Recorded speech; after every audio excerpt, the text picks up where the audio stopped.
بسم اللہ الرحمن الرحیم۔ نمبر 4، نماز وقت پر پڑھنے کی فضیلت۔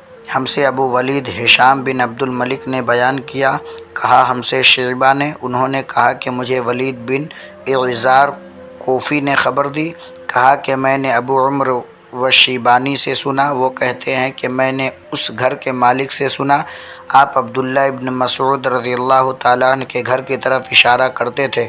انہوں نے فرمایا کہ میں نے نبی کریم صلی اللہ علیہ وسلم سے پوچھا کہ اللہ تعالیٰ کی بارگاہ میں کون سا عمل زیادہ محبوب ہے؟ آپ صلی اللہ علیہ وسلم نے فرمایا کہ اپنے وقت پر نماز پڑھنا۔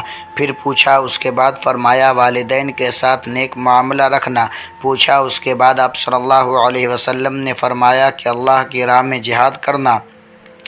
ابن مسعود رضی اللہ تعالیٰ عنہ نے فرمایا کہ نبی کریم صلی اللہ علیہ وسلم نے مجھے یہ تفصیل بتائی، اور اگر میں اور سوال کرتا تو آپ صلی اللہ علیہ وسلم اور زیادہ بھی بتلاتے، لیکن میں نے بطور ادب خاموشی اختیار کی۔